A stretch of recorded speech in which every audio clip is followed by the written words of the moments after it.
My nose is weird. I think I just sneezed a little too bad. So now I'm feeling weird in my nose. Oh my god, it's fine. I'll survive. I'll survive. Uh, but yeah, it's not. I'm not. But see, football wise, not too good. But it's fine. We move on. Ollie doesn't I don't have know. in-game management skills. We move on. It's We all really, right. we really haven't discussed this enough, have we? That how bad Ollie is in game. Just the general outcome of that game. I mean, we haven't discussed it at all because I think this is like we did the last podcast before the game, so this is the first time we're doing it. But let's talk about the Champions League first, right? I was more happy with that result because then I can roast Pep Guardiola instead of Oli. I'd rather do that. But okay, what do you think about the Champions League final? My first thing is if you told me at the beginning of the season that this Chelsea team would win the Champions League, I don't know. I can't imagine how much like someone who like placed a bet on that is winning right now.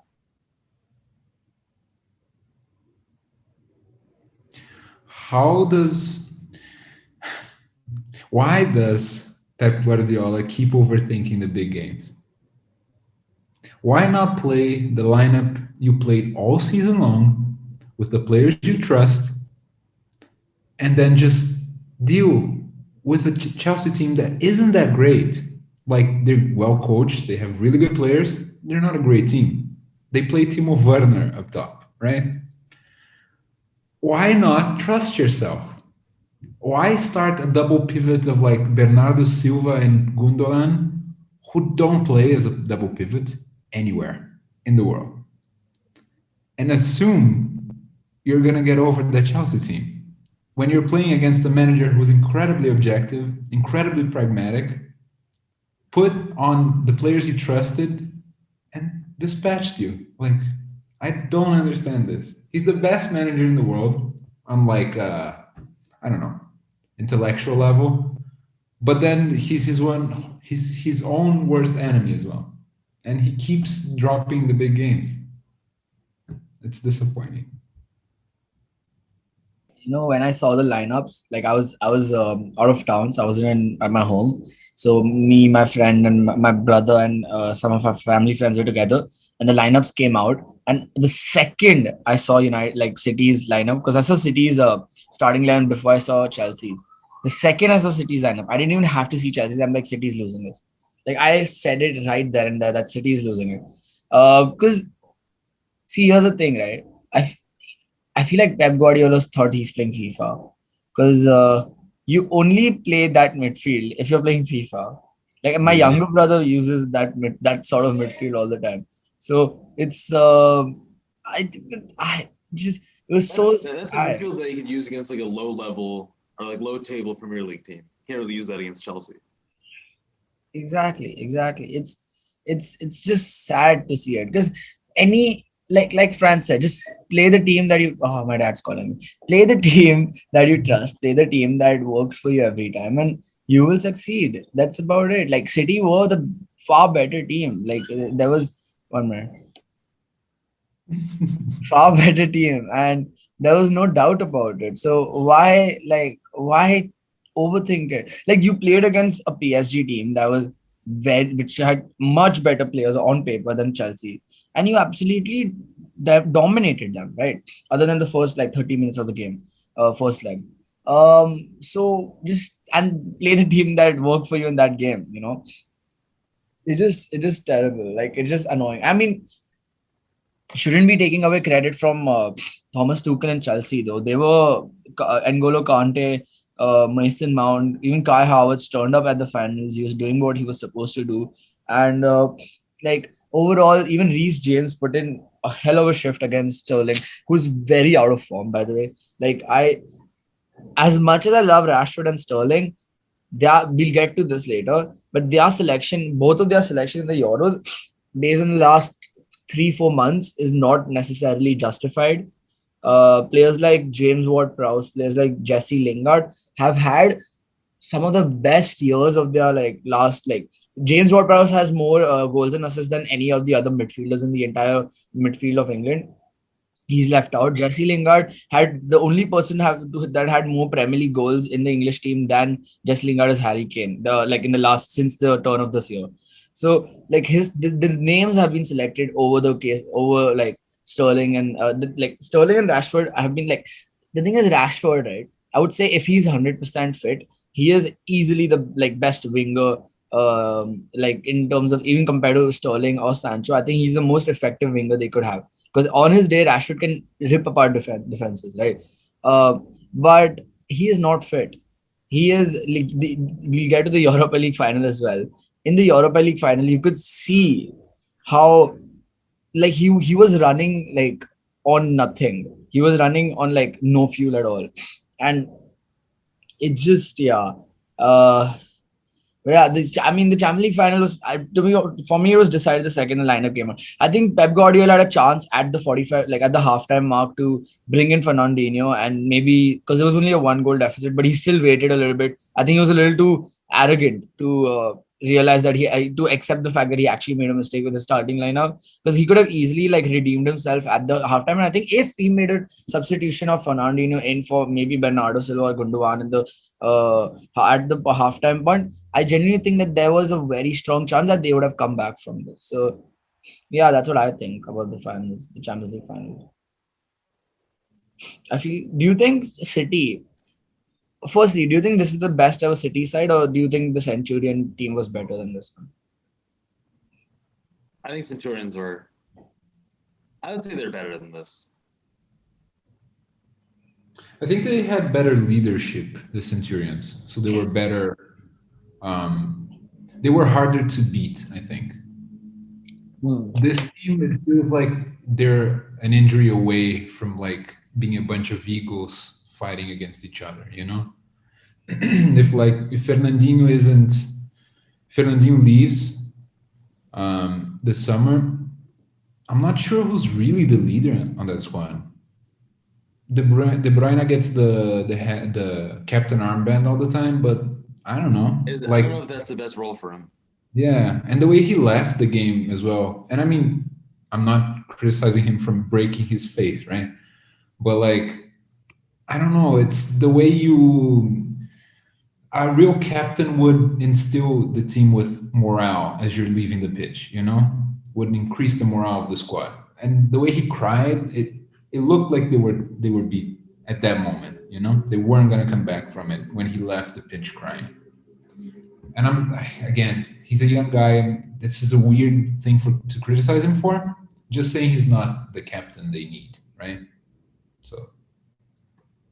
But when it comes to leadership, for some reason, I feel like Ruben Diaz could be the one that takes up that Vincent Kompany type mantle. But I still don't think. I think it's just too early for him in his City career too. I don't think he's like Maguire in that sense because Maguire walked into the United team and Maguire is a leader. That's the kind of characteristics he's always had. Whereas Ruben Diaz, he's not the direct first person that comes to your mind when you look at the City team would be the leader. But I think he could develop into that. But De Bruyne, I'll tell you the difference, right? Even after the way he went offshore, it was disheartening to see. And as a City player, as a City fan, when you see someone like De Bruyne walk off, you get demotivated. You just go it reminds me of Liverpool versus Real, where Mo Salah went off, and the second Mo Salah went off, it was 1-1 when he went off. So and Liverpool were pretty much still in the game. It wasn't like the Real Madrid were running away with it. And the second Salah went off, the entire team's mood shifted, you know. And this seemed very similar to that. And in the end of the game, all that they were focusing on was using long balls. That's what really surprised me, that they had 5 long balls that they threw in. A City team that's known for their beautiful passing build up.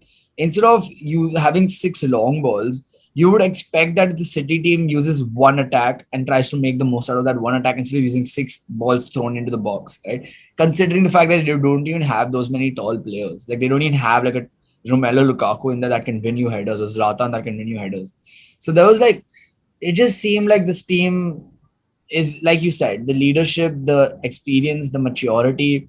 It's still a little away from that, right? But do you think this team can win the Champions League anytime soon? Do you think they have it in them? I definitely think they do. I think they have talent wise, they beat out most teams, right? They should like coaching wise, they are always contender. I think the only thing stopping them is just not having like a clear cut leader at this point, and just a clear cut mentality when it comes to winning these kind of games. But otherwise, like yeah, they're talent wise, they're at the level with Bayern, PSG, all those teams. Like they match up with every single one of them. So I think they should always be contenders. It's only a matter of just like playing decisively in these kind of games. I agree. Does maybe this is a rhetorical question? Does getting Harry Kane put them over the edge? Oh, they get their leader. If they get Harry Kane, they get their leader, right? They get the guy, and not only their leader. Harry Kane is arguably as good as De Bruyne when it comes to long passing and like being able to like having a good vision and stuff. He is easily the best finisher out of anyone there in City. He is arguably the best leader they could have, and he is a veteran. Even though he's still very young, he is like what, three-time Golden Boot winner, right? I think so, right? And he walks into any team. Firstly, I think he walks into any team other than maybe Bayern. Bayern is probably the only team that he doesn't directly walk into. But I think otherwise, he even would. then, Bayern would be able to make it work with just the two of them. Yeah, easily. Yeah, that's all. Like Bayern would Like, change up some stuff and make the two of them play, right? But otherwise, there's no team Harry Kane doesn't like. Even if it's like who else? Like even Inter Milan. Inter Milan, and if Lukaku and Harry Kane actually play together, that would genuinely be a scary like partnership. Like I genuinely think that would be a scary partnership. But yeah, I think Harry Kane to City, that seems the most likely option as well, right? Like that seems the most realistic outcome in this. What we're gonna have Harry Kane transfer saga in the summer. I feel like he'll get linked to a few clubs, but City is the only realistic place for him to go, right? yeah, I think he'll end up staying because like I think this will be a move that kind of pressures Tottenham into making more acquisitions. But I think the only Premier League teams he can go to are like what are his options? City, Chelsea, Man U, and like Liverpool. Liverpool. But like, how realistic do you think any of those really are? Yeah. Honestly, He's the only one Chelsea. that can afford him. I feel like Chelsea are very sneaky underdogs in this race. Because let's be clear here. They've made 3 European finals or Champions League finals. They've won 2 of them. Yeah. Chelsea are legit a world-class team with history now. All of that, they got oil money or whatever money Abramovich has. That doesn't matter anymore. This is like an established club for the last 20 years, right? City still has to fight off goals, so does PSG. Chelsea doesn't.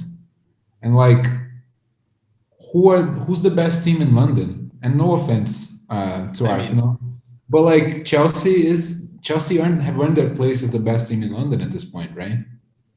I would agree. Yeah. I mean, I hate to say it, but like over the past 20 years, they've actually made like European finals. They've actually been like, they've had like Premier League titles past like the 2010s. I don't know. They do have that mantle for now. Mm-hmm. Yeah, I mean, here's the thing, right? If anyone wants Harry Kane right now, Harry Kane still has what, like 3 years or 4 years left on his contract, right? So he's gonna Daniel Levy is not gonna let him go for cheap, right? He's gonna try to milk that cow as much as he can. But I feel like there are only two ways he would like. Personally, for me, it's either City or he stays at Spurs. Like, because I don't think anyone else would be able and willing to spend that much amount of money. Like, I don't think they'll be like willing, fair enough, but not able. Like Liverpool, I don't think they have the money for that. Chelsea, even if Chelsea, I still don't think because of the last transfer window, right? I feel like they still don't have that much. Like they spent upwards of 200 mil last window. So I don't think they would have that much because it would cost 120, 130 million minimum for Harry Kane, right? Yeah. So like who? PSG? But why would Harry Kane leave this place and go PSG? Just Pochettino? Not really, no. But He's not that's even what. going to leave England. Yeah, I don't think I think he wants to stay in England because if you're Harry Kane, right? Yes, you want to win trophies. Yes, you want to do all of that, right? But you are the English captain. You're the captain of the English team. You can easily break Alan Shearer's highest goals scored by a player in the Premier League record. You can easily break that. So why would you want to like let go of a legacy that could be one of the most legendary legacies anyone in the Premier League history could create by leaving this place and go to PSG, right? Like if you have the choice between but between City and PSG, you go to City, right? For him, but United is not. United isn't gonna. United can't get Harry Kane because we are adamant on getting Jadon Sancho, who'll cost us 90 mil approximately. So we won't be able to buy Harry Kane. There's no way. So City is yeah. Also, City knows that like this is all they are like away from a Champions League title. They know this Yeah. investment would immediately result in that. Oh yeah, 100%, 100%. But anyway, City, Chelsea. Oh, okay. Last question. Do you think Chelsea can compete for the Premier League title next season? Yeah. Yeah. Yeah. Do you think they can win it? I don't know about like win it necessarily, but they have a young team, and we didn't expect them to win the Champions League this year. So you'd think that if they develop a little bit more, that they'd be able to. Right. I think they need another striker though, because Werner up top is not cutting it anymore. He Yeah. missed like 4 chances in the Champions League final, right? Yeah. And Havertz, props to him, he looked mature as hell in that final. Yeah. Yeah. Scored that goal, almost set up Pulisic for another one at the end. Like, I think he's gonna grow into this team really well next season, but they need another striker. Unless they're willing to play Giroud for long amounts of time, they need someone else because Tammy Abraham and Werner can't cut it anymore. Yeah. Chelsea were trying to get Lukaku back. They were trying to bring Lukaku back. But it that'd be failed. perfect for them. Lukaku does not want to come back. And so He's now, probably comfortable at Inter Milan right now. yeah, He's he's won a very- title. Like, why he would is you want to leave? he is arguably like top 3 players in Serie A right now. And why would you want to leave a place where you've adapted well, you're settled down, and come back to a place which has given you a very terrible experience, you know? So yeah, no, there's no way he comes back. But I said earlier that Chelsea probably don't have the money for Harry Kane. But I just remembered that Chelsea were apparently linked with Erling Haaland as well, I think a month ago. Some of the journalists were saying that they're trying to get Erling Haaland as a striker. Um, I mean, if they have the money and they actually pull it off, they win. Depends. If Erling Haaland comes to Chelsea, Harry Kane goes to City. I think City still wins the Premier League and still are better than Chelsea on paper. But yeah, I mean, we just have a repeat final in that case. yeah, What we happens? probably would. 1 minute, just a second. But yeah, I think.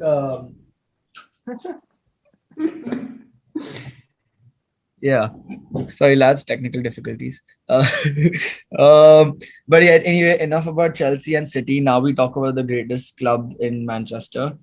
You heard about that? The one that's actually won the Champions League, the one that's actually won a treble, and actually also won 2 trebles. We won the one in 1999, and then Jose Mourinho won a treble with us, right? You never forget about that. That's the most important one. Of course. But anyways, tragedy aside, huh, I mean, see, the starting lineup was the strongest ever. Yeah. But like, see, here's the thing, right? In both the games, both coaches that lost were outcoached by the other. Because in both the games, the team that won wasn't the stronger one on paper. It's just the coach in both the games was the smarter one. Unai Emery's players looked fit as hell in the extra time. Right? I wouldn't have been surprised if this could. Even our defense, the goal we conceded shouldn't have been conceded. How the hell did Lindelof let go of that man so easily? How did who was the other guy?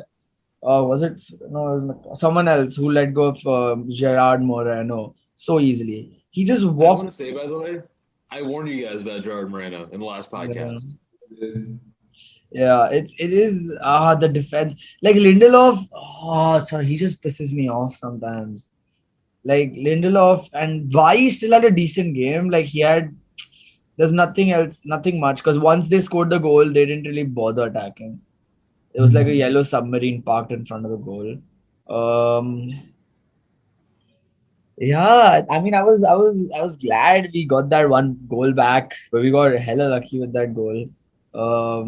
We I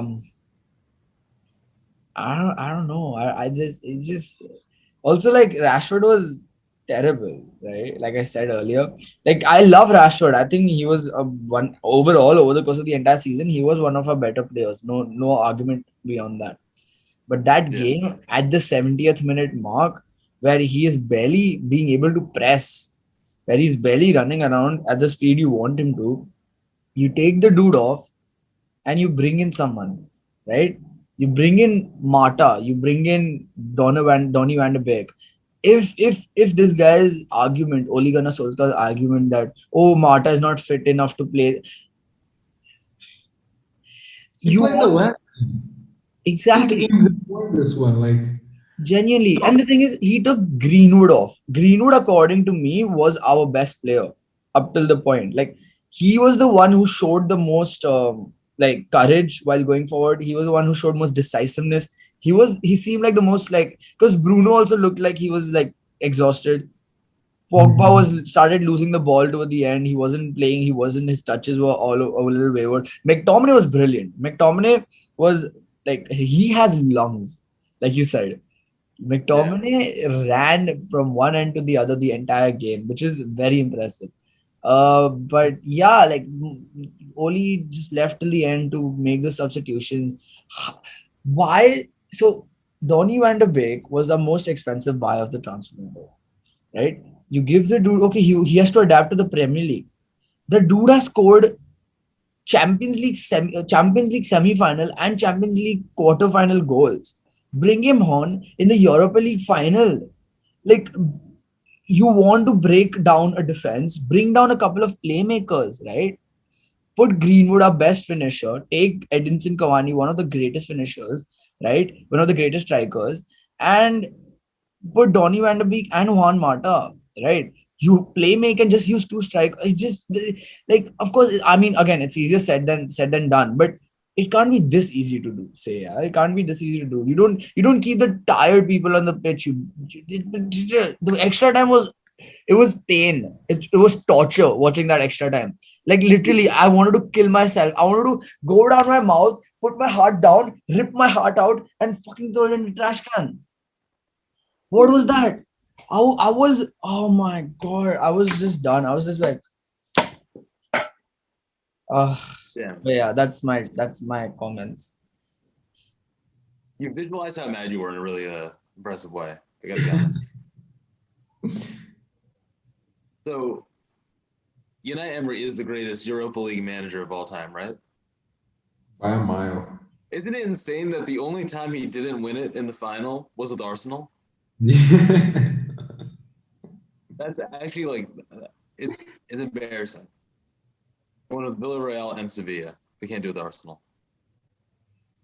Also, can I just say, people who were criticizing David De Gea, screw y'all. Yeah, Like, you can't blame him. Wait, no. There's like yes and no, right?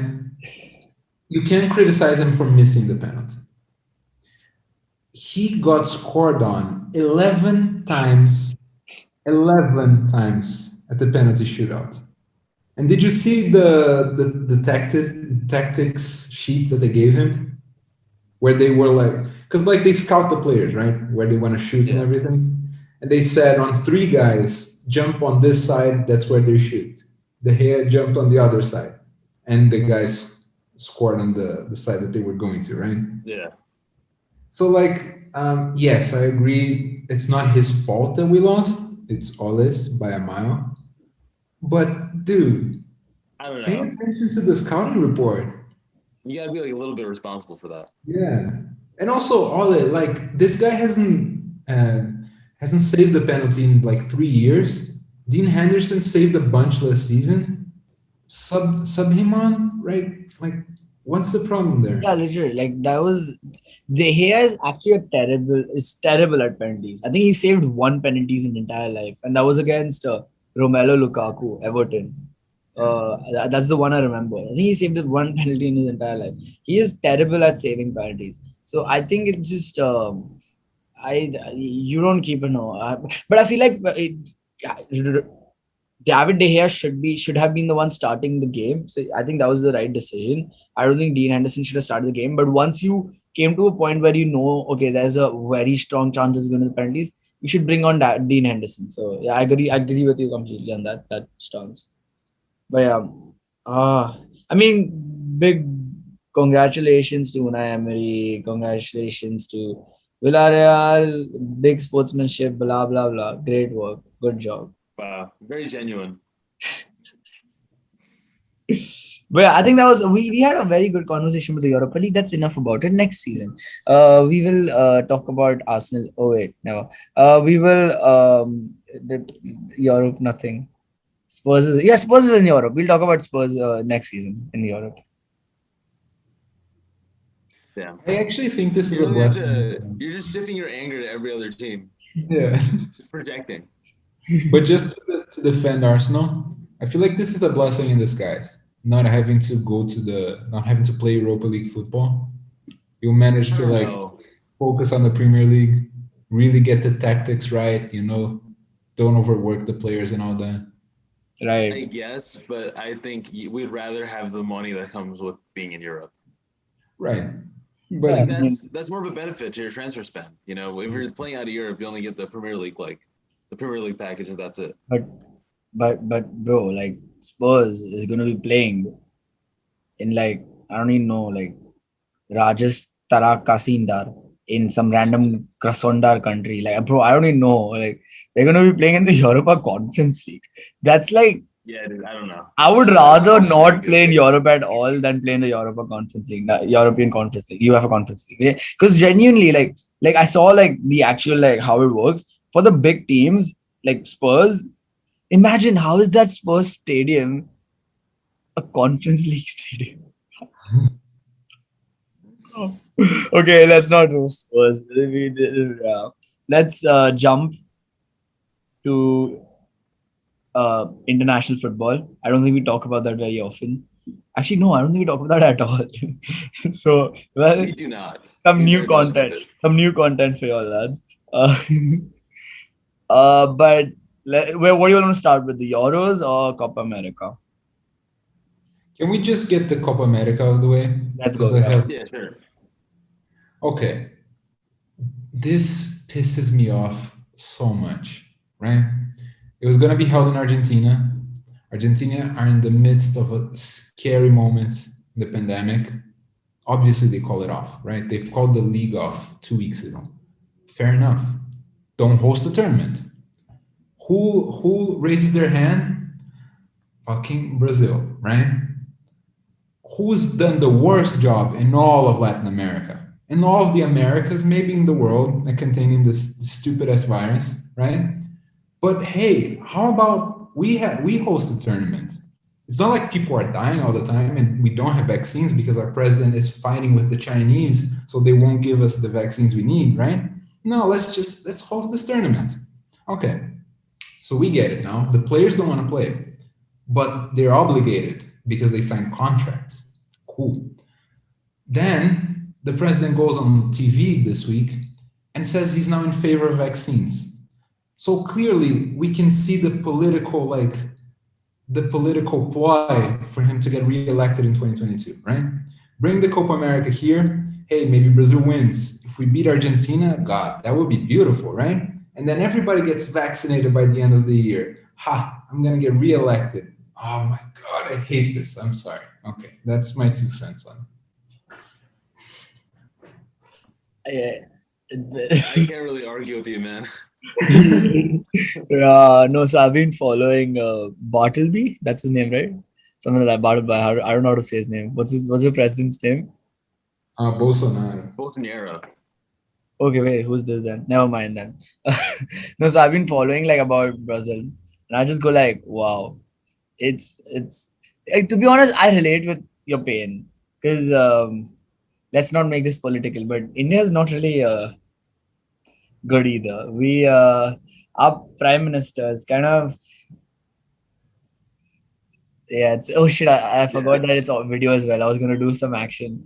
Uh, uh, but yeah, The that's the, situation there with COVID is not doing too well either. yeah, it's not good. It's been in But really it's bad just shape, actually. stupid. Like, why would you willingly bring in a tournament that could very well increase? It's just stupid. It's just stupid. Like, Unless you have an active vaccination program like rolled out, then I don't know what it's supposed to do. yeah, like I would understand if the United States tells that, oh, we'll have the CONCACAF at our in the United States. Makes sense. Yeah. They're vaccinated at crazy rate. Their vaccination is brilliant, Yeah. but not with Brazil. Like, it just, yeah, it doesn't make sense. It just kind of surprising. Hurts to see that. Ah, No, we're in the midst of like a bunch of congressional investigations into the administration, right, and how they handle the pandemic. And we're starting to see documents that the whole plan of this administration, their secret plan, right, was to get herd immunity. So they wanted 70% of the population to get infected so we would get herd immunity. They prepared for 1.5 million people to die. Jeez. So for them, 450,000 is like change, you know? Anyways, that's, yeah, the depressing I mean, side so of that. with that goal in mind, then the Copa America is perfect for them. Yeah. this is like so dystopian. Um, No, it's whatever. On to happier pastures. What about the England squad, Yashish? I saw you complaining about them on Instagram. the Okay, here's the thing, right? The dude selected four, not one, not two, not three, four right backs in the squad. He left out, like I said, Jesse Lingard, who was second only to Harry Kane in terms of Premier League goals scored in this year. He left out James Ward-Prowse, who has more goals plus assists combined, who has more goals plus assists than any of the other midfielders that have been selected. And he chose to select four right backs. And I'll tell you why. Because Gareth Southgate is a beep. I'm going to put that in the chat. There you go. He is a coward. He was scared of not having to select one of the right backs because that was the biggest controversy leading up to the Euro England squad, right? So he like, oh, which right back is he going to leave out? Is it going to be Trent? Is it going to be Reece James? Is it going to be Kieran Trippier? Is it going to be Kyle Walker? He was scared of falling into any controversies. So what he does is he takes the chat way out. What I put in the chat way out, right? He basically goes, oh, I'll select all of them. Why? Because no one will care then. No, none the Liverpool fans can't roast me online. The City fans can't say anything. The Kieran Trippier fans can't say anything. No one can say anything. So do that. Well, luckily now, I mean, not luck. I mean, yeah, I don't care about Trent Alexander-Arnold. He got injured. So Gareth Southgate has been literally told by God. God told and came and told him that you, my brother, are stupid. And now you can select someone that actually deserves to be selected. I'm not saying Trent doesn't deserve to be selected. Trent has been brilliant, magnificent, no doubt about that. So has Kyle Walker, so has Kieran Trippier, so have Reece James. But as a manager, it is your duty to know who you want to leave out. You know what systems you want to play. You know what kind of a team you want to put out. So even if someone's had a brilliant season, sometimes you have to leave them out. Uh, you have to leave them out. So yeah, I think, see, now I would, if the thing is, James Ward-Prowse, of course, is great to have when you want set piece play and stuff like that. But Kieran Trippier is very good on set pieces as well, in terms of delivering. Jack Grealish can do that. Mason Mount can do that. So you don't necessarily need a James Ward-Prowse. I think Jesse Lingard is more of a, like if you, let's say it's 0-all, right, at 80th minute and you don't know what to do, I would say that Jesse Lingard is more of a super sub than James Ward-Prowse is. Like Jesse Lingard can bring in a different kind of spark that. So I would bring in Jesse Lingard. I mean, we've roasted him a lot in the past, but he has been a brilliant. He's in brilliant form. He's been brilliant in the last few months, not even like days, weeks. So I think, but that being said, I still feel like this England squad is weak compared to the other European teams that are out there. Like you look at the France, you look at Portugal, you look at Germany, you look at and all three of them are in the same group, by the way. And then you look at who else? Spain. You look at Italy as well. Italy are one of the teams that are being slept on. Like I think Yeah. like I was speaking to some of my friends and they're like, "Oh, who cares about Italy?" They're so like, and no, Italy. Oh, they have a strong team. It's going to be My very. only my only concern with Italy is I don't know if this team is like has gelled enough together to like make a deep Yeah, tournament run just yet. yeah. I think it's still a little too early in terms of like. Yeah, I agree with that. Like England has brilliant chemistry that I need to comment on. Like Yeah. they, for some reason, all these England people, like they love each other. Like Rashford and Sancho have a brilliant relationship. Sterling has a good relation with everyone. Jordan Henderson has a brilliant. Mason Mount and Declan Rice are like best friends since like 5. So it's it's gonna be interesting to see the Euros this year. This is like but who are you rooting for? And I mean, of course, in Copa America, I'm guessing Fran, you're rooting for Brazil. I'm rooting I for the assume death of the so, Copa yeah. America. Okay, I appreciate that. Okay. Yeah, I'd back you with that. But in the Euros, who do you want to see lift the trophies? I'd be happy with Italy or Portugal. Yeah. I'm going for Portugal most likely. I don't know. Is that Ronaldo bias? Oh, definitely. That's good. That's exactly what that is. Yeah. Maybe Croatia. Portugal have a much better squad than they did when they won the Euros, Yeah. but they still have the same manager who likes to not lose games, but is Yeah. very content in just drawing them. They need an offensively minded manager to go Yes. deep in the Euros. In the Also, they're probably going to play José Fonte in defense. So, like, this guy is like 35 years old, 36. He has just won the league with Lille in France. But, like, is this the guy you want, I don't know. as your main center back besides Ruben Diaz? I'm not sure. But see, it's either him or Pepe, I think. And I feel Yeah, like, but Pepe has the panache, The edge. yeah, like I would be fine with either. I feel like Portugal is like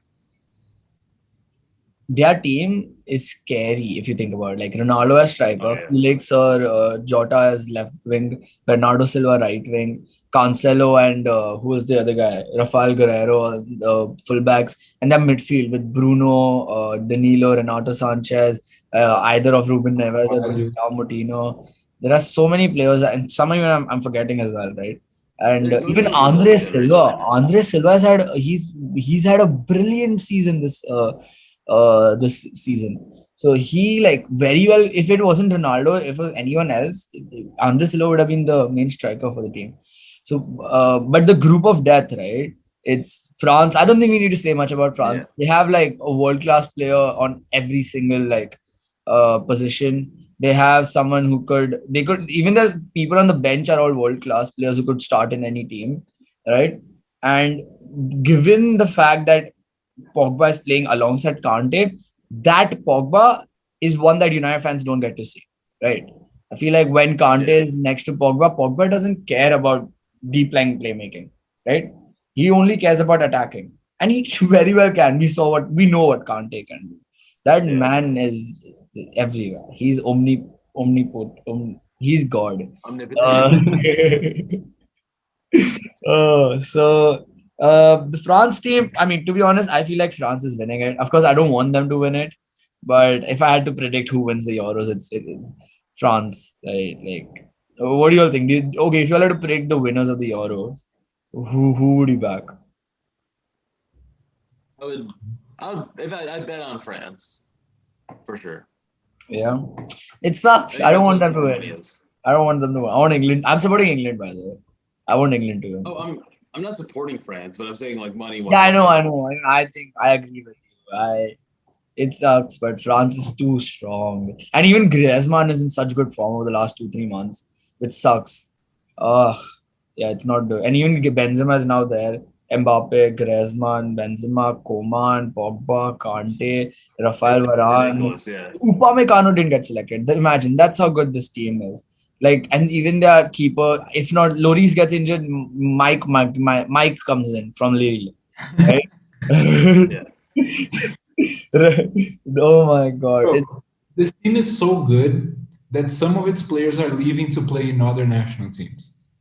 Yes. To get playing time, yeah. Aymeric Laporte has taken away Sergio Ramos's place in the Spanish team. Like, imagine a player that was not even getting close to selected for France, right? Not even in consideration, just walked into the Spain team. Never played a cap, never had a cap, never even played alongside these teammates, never even attended a camp alongside these Spanish teammates. And Luis Enrique leaves out the captain and takes this guy who's never played for his nation. Just announced like 3 days ago that he's going to play for Spain. Like, that's how far and away France are against the competition. Exactly. But yeah, I'm like talking about Spain. Ramos being left out. No Real Madrid player for the first time in a long time. Yeah. What do you think? Is this and he only selected 24 players where he could have selected 26. So he left Sergio Ramos even though he had a vacant spot. He left Lucas Vazquez even though he chose not having a player over having Sergio Ramos. I just want to put it out there how deeply twisted this is. Didn't he do the same to Piqué? Yeah. Didn't he do the same to Piqué?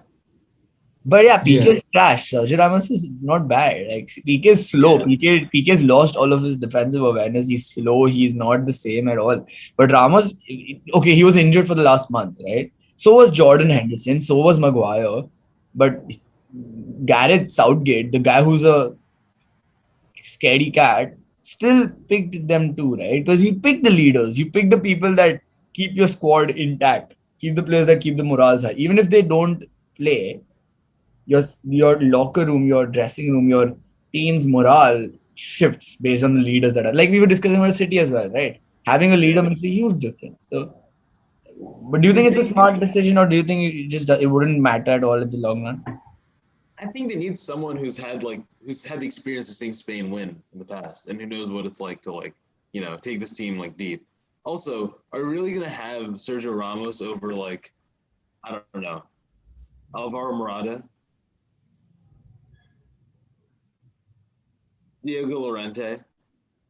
I think these names could be passed up for Sergio Ramos. No, I don't rate them at all. They're exciting. They're very young in most positions, and every now and then they put up very cool football. Right? They beat Germany last year, right? Handedly, but they're not a good team.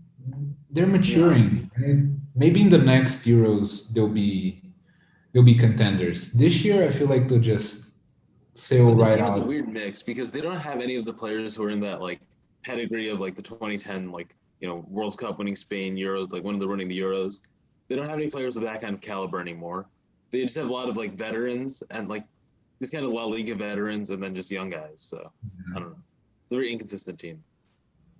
France has the continuity of every player just being very young and just only developing together and still on the upward trajectory. With Spain, it's just a very inconsistent mix of players. How big a difference or how big a reasoning was the fact okay, wait, I can't frame this. Do you think the fact that Luis Enrique is a Barcelona fan and an ex-Barcelona manager play a role in him kicking out every single Real Madrid player from the Spanish squad? I don't know. I don't think he's that petty. Is he? Because he picked Eric Garcia over Sergio Ramos. I mean, there is some consistency the way he picked the players, right? Because he's going for young players, and that I can understand. Yeah. I don't think he's petty, but I think the Spanish Federation, they're petty. And I think they're still giving a hard time to Real Madrid after the last tournament, right? When they appointed the manager as their manager. Remember what I'm saying? So I feel like they're still like with the Lopetegui, yeah. yes. But I thought Spain was being ridiculous in that situation. I remember that. What's wrong with having Real Madrid, like having him know that he'd coach Real Madrid, but also still coaching the Spanish team? Mm-hmm. I don't think that was like that big of an issue. But the Spanish FA like raised the whole issue out of it for no reason. Yeah, no, that's true.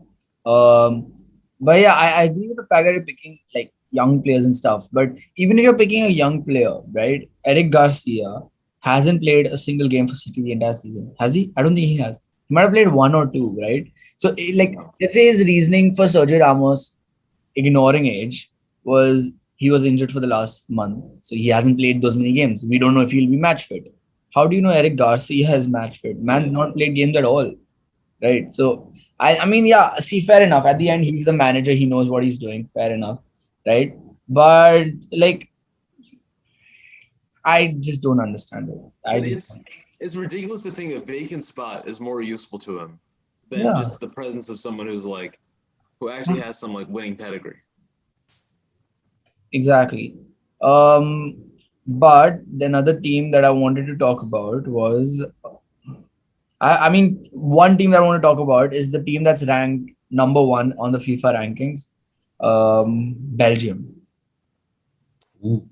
Belgium is ranked ahead of France in the FIFA rankings, which I personally find kind of crazy because I think their defense, I don't know. it's old. It's not. They don't have any good young defenders, or they don't have any like even Toby Alderweireld and Jan Vertonghen, who were considered as two of the best defenders, far past the prime. Like not good enough anymore, right? So it's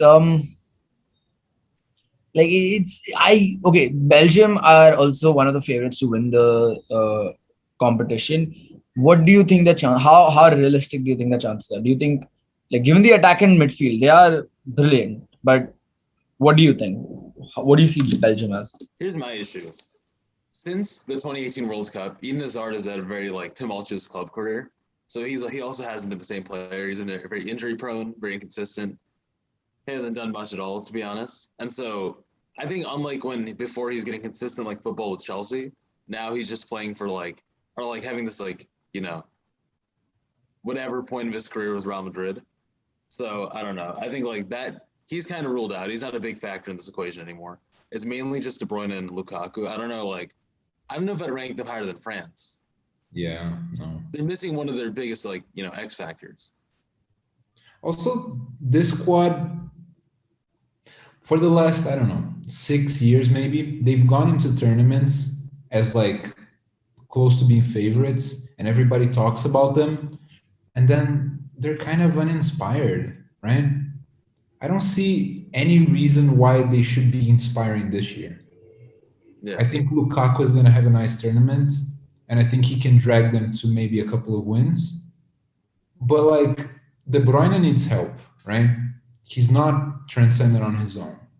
Lukaku needs help, the same, right? So I don't know.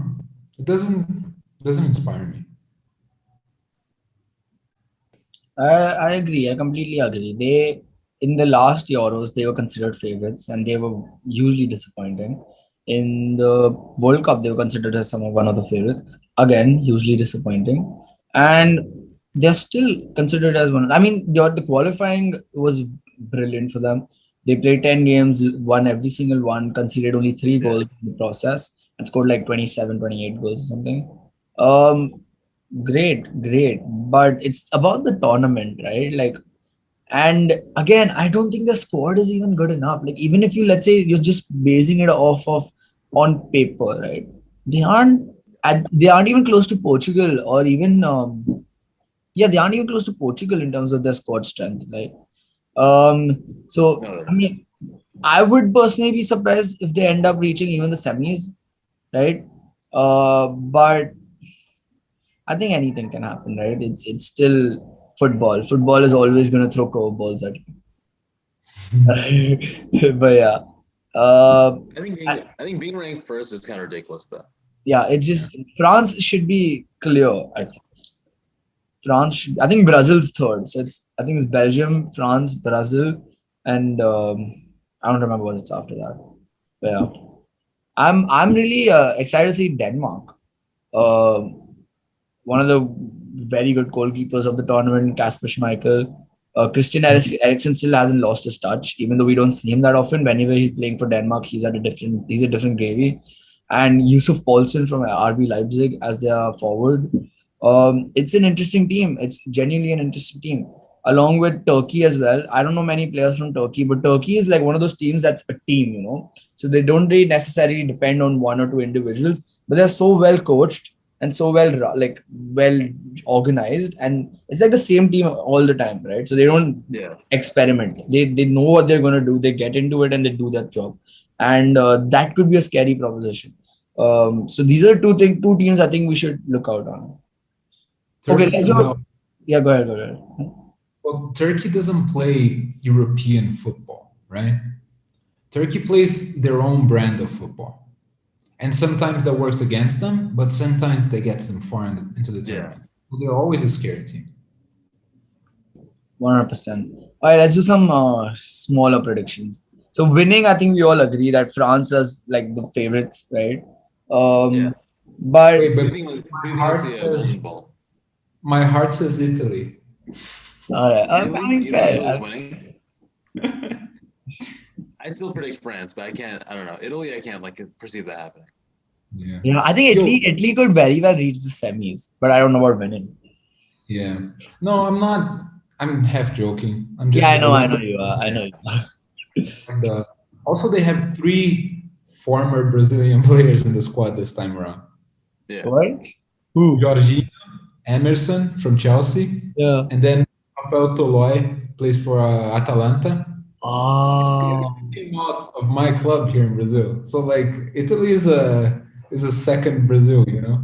oh shit. That's mad. That's actually mad. Jesus Christ. But yeah, who do you think is going to be top scorer? Like, who do you think is going to take the golden boot of? You think Harry Kane? Mm. Maybe Lukaku has a chance, I think. Oh yeah. Timo Werner. No, I'm joking. Oh my god. I'd love to see that happen. You know, I Yeah. wouldn't be surprised if Benzema takes it. You think he's that like fueled up right now? Yeah, The F1 car has diesel in it right now. Giroud recently said in an interview that Benzema and I were speaking the other day, and we decided to go for go-kart racing. That looks good. Yeah, I mean they're on good terms. That's what matters, now, right? They're on good terms. They can joke about it. Yeah. Oh my god! But yeah, Ronaldo. I would back Benzema. But the thing is, Benzema still has too many goal-scoring competition around us, right? So Griezmann would want to score a lot of goals. Mbappe can score a lot of goals. Also, Whereas with when Lukaku, Benzema I think. plays with- Yeah, go ahead. yeah. No, when Benzema plays with other great attackers like this, he kind of ends up linking up with them and like creating space for them. He doesn't Yeah. really become the primary goal scorer. I mean, yeah, that is true. I don't see Lewandowski getting close because Poland not a very strong team. So I think I would say it's between Lukaku, Harry Kane, and Benzema. Because if you see like the teams around them as well, right? Based on that. What about Ronaldo? Yeah, Ronaldo's in that race. Oh, Ronaldo could be up there. Look at the creation there is in Portugal. Yeah. I know the manager doesn't like emphasize a lot of like offense like that, but I know they have so much playmaking talent that Ronaldo should be like well. Yeah, like because Bernardo will be there, Jota would be there. Bruno, how can you forget Bruno? Then even Yao Cancelo and Rafael Guerreiro from the fullbacks are very good attacking options. So yeah, that would. Ooh. I actually think Ronaldo's a more higher chance than Benzema because I feel like Benzema He again, definitely like has. yeah, like you said. Oh yeah, It's going to be interesting. I think the Golden Boot race would be very interesting. But then again, you also need to consider which of these teams could go the furthest. I think Portugal could go the furthest. So like that means they have more chances of scoring more goals, right? So like in that sense, Ronaldo should be, yeah, sure. Because even Ronaldo is more of the focal point than Harry Kane, and no, Lukaku and Ronaldo are more focal points than Harry Kane. Because Harry Kane, like recent style wise, he's just like started bringing in his wingers a lot more, right? So I could see like Rashford and Sancho and Sterling and Foden or whoever plays in the wings could end up getting the benefit of Harry Kane. Whereas Ronaldo is just that. He's a goal scoring machine. That's all he does nowadays. And I mean, he can do it. So, yeah, but yeah. So, yeah, that's true. That's true. Who do you think is going to be the most valuable player? Like the best, like golden ball types?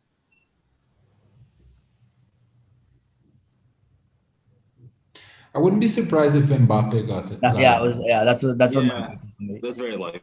Like Mbappe or Griezmann for me.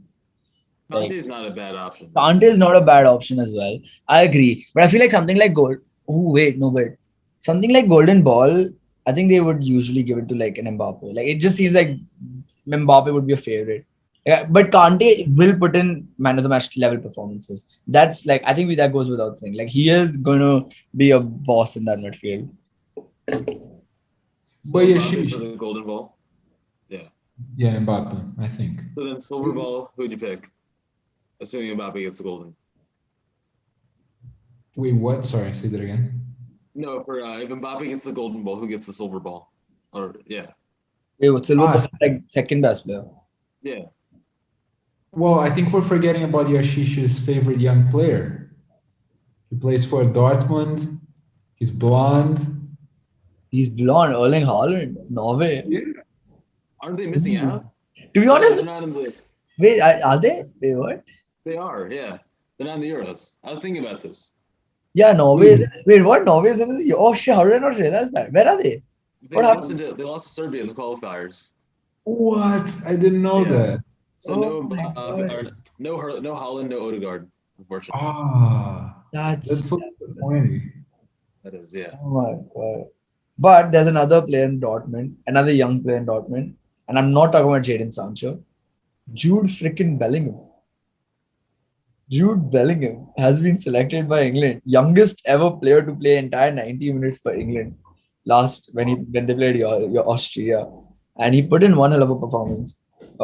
He could win the golden ball. I'm just saying he could. How many appearances do you think he'd get? I'd say at best one. He gets subbed out. I think he'll play against. I think he'll play every single game. He's going to start and. No. To be honest, I think he's just going to be a bench. Like he's just there for the vibes. Like I think Gareth Southgate saw that this guy is a player for the future, right? So he just gave him that experience. I think he was going to pick Mason Greenwood for that reason as well, because Greenwood seemed like in the running based on reports before he announced he's injured.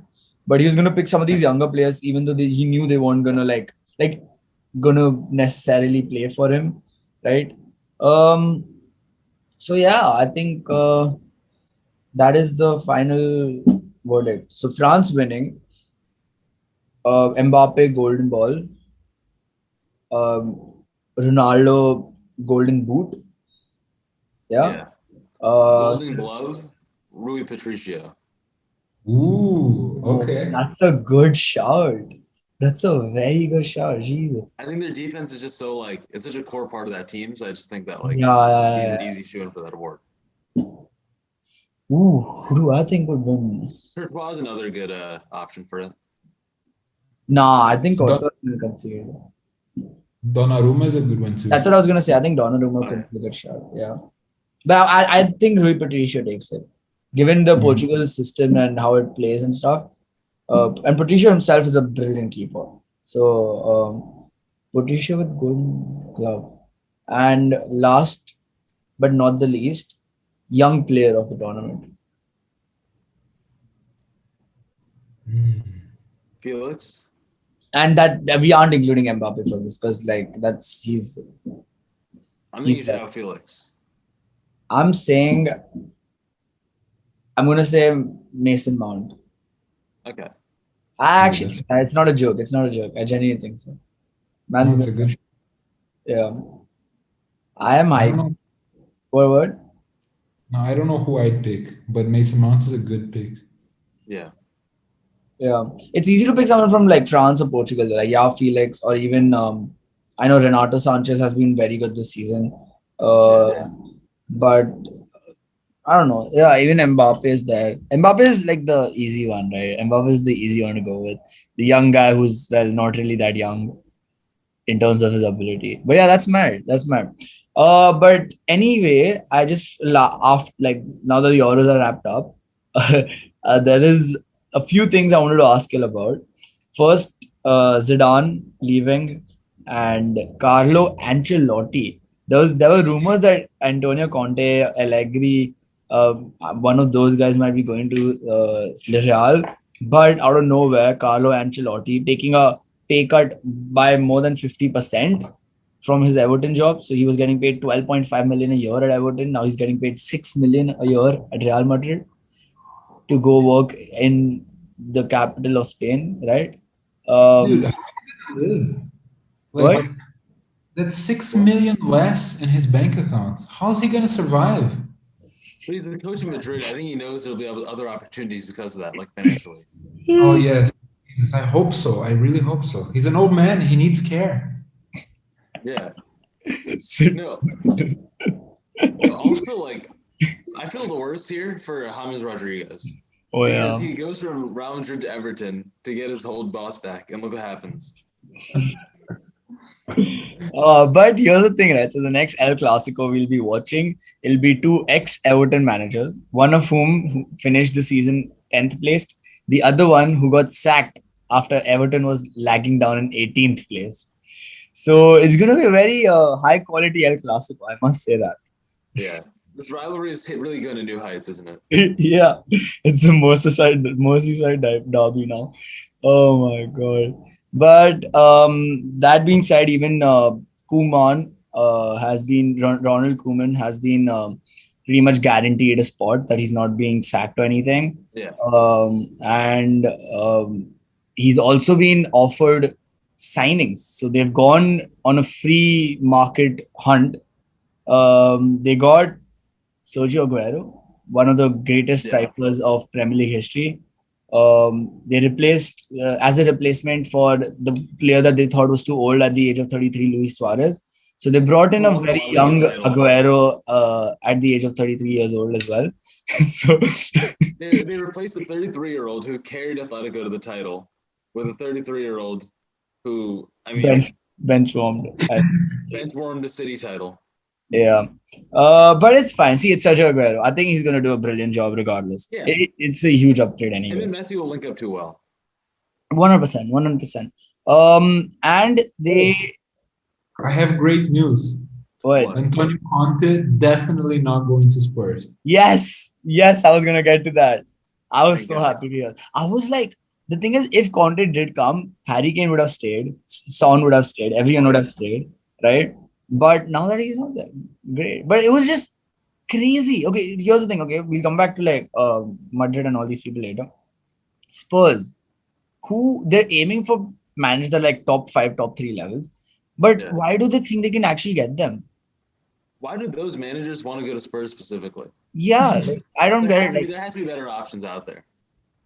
it makes no sense. It makes no sense. Like Conte, but now apparently Conte is like, I'd rather take a break than go to Spurs. He actually, like, apparently reports are saying that he said that. But okay, let's see. Spurs are also getting a new sporting director, the guy who used to work with Juventus, right? Yeah. But do you think Spurs?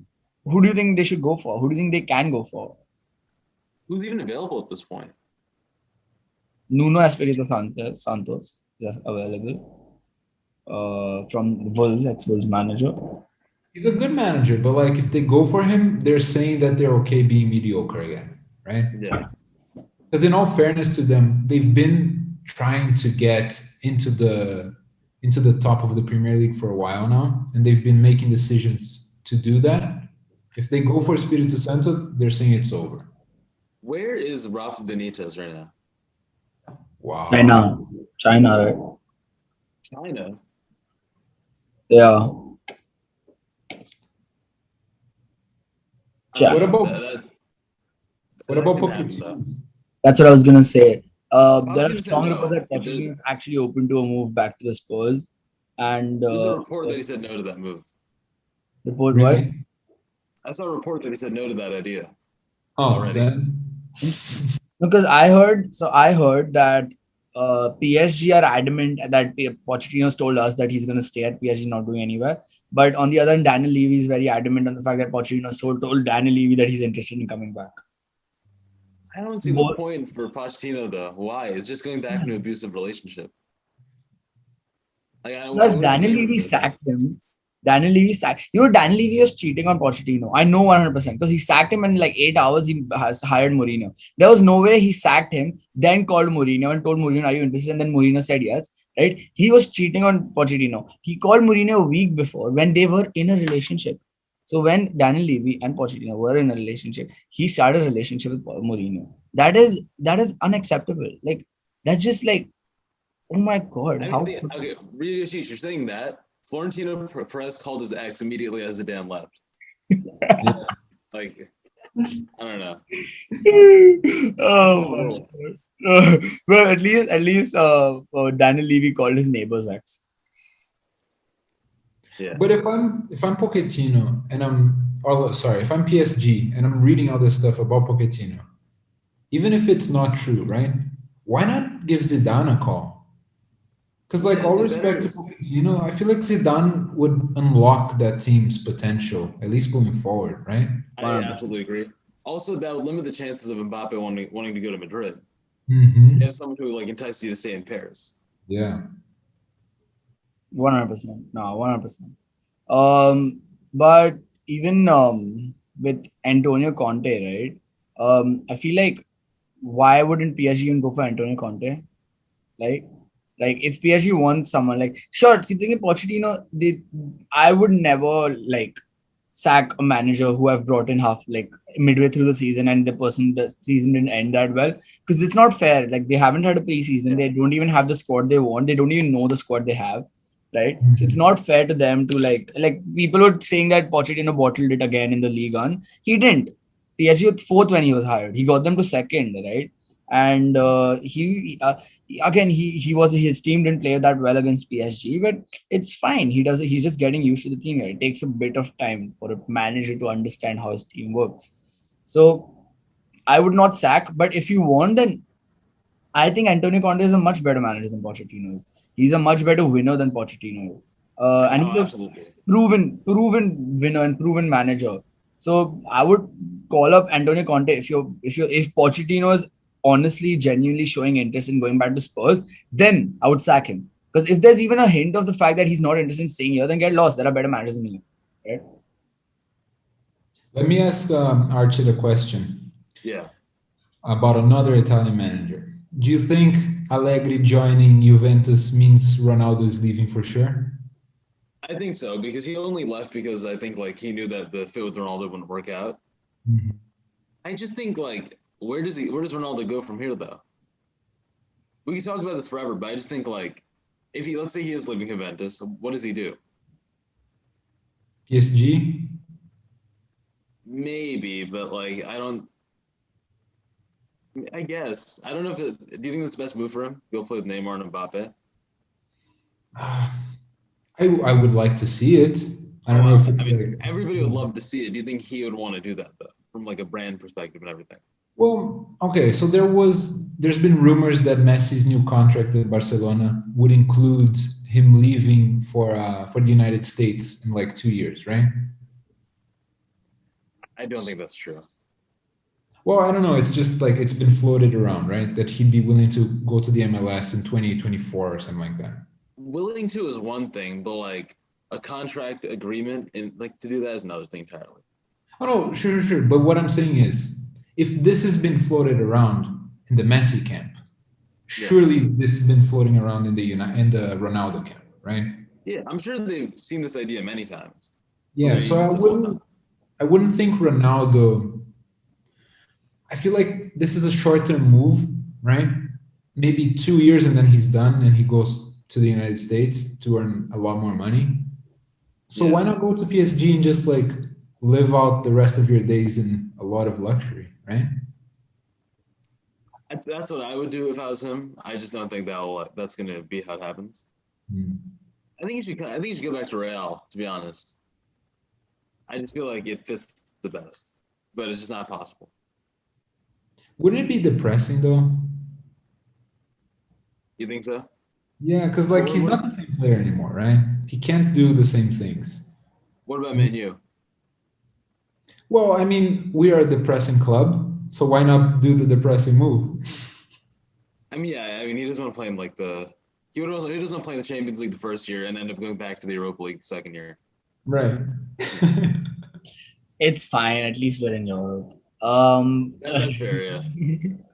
No, it's just for me. I think Ronaldo is like actually in a very weird situation right now because, like Archit said, he's not the same player anymore, so he can't do the same things he could anymore.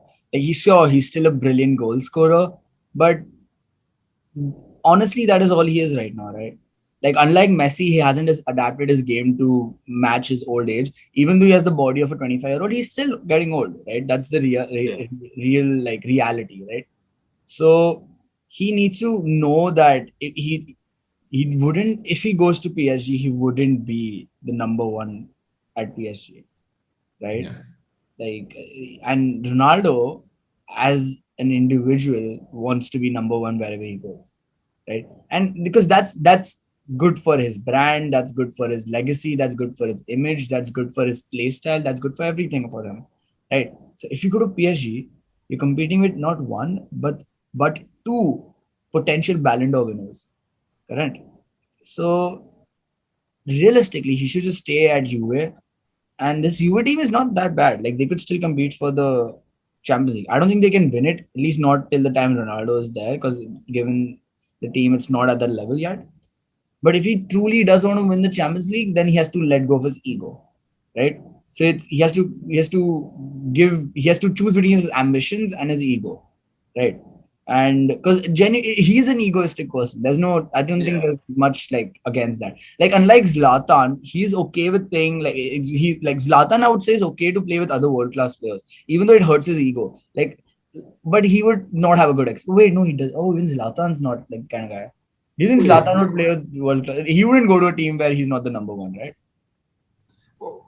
But like, wait, let's not. Zlatan is like an egomaniac. Yeah. Ronaldo's just eccentric. Yeah, no, that's what I mean. Yeah. See, Ronaldo, like in his standards, not Zlatan's standards. Zlatan is God, but for Ronaldo, I think he does have that like for his image, for his brand, he has the need to be number one, right? Wherever he goes. So that's why I don't think PSG makes sense, because if he goes there, that doesn't fit his brand. Because Neymar probably would be the most like effective player on that team by that point. And so I don't know. I don't think it's good for his branding at all. Although if he goes there, it is the ultimate Nike machine agenda. Like it's the perfect thing. PSG is already doing like the Air Jordan sponsorships and collaborations. They'd have Ronaldo and Neymar, Neymar left Nike, but like they'd have Ronaldo there as well, so their brand is still spread there. I don't know who Mbappe's signed to, but like I don't know. It's a perfect marketing thing, but yeah, so it's a perfect marketing tool for them. That is, yeah, for PSG, it would be the best thing ever if they can get Ronaldo in. But yeah. And is there anything else that's big and that we have missed? I wouldn't say so. PSG got Gini Ronaldo, which is good for them, but yeah, PSG also stole Barcelona's target, Gini Wijnaldum. So Barcelona were going to get a medical done, and PSG just offered them double the wage that Barcelona was offering. This was like one of those scenarios where you get the cake and you get to eat it too. Because Liverpool got weaker and Barcelona didn't get stronger. Like, what the hell? That's awesome. Works out, yeah. That is true. But I think we don't really have anything else to talk about.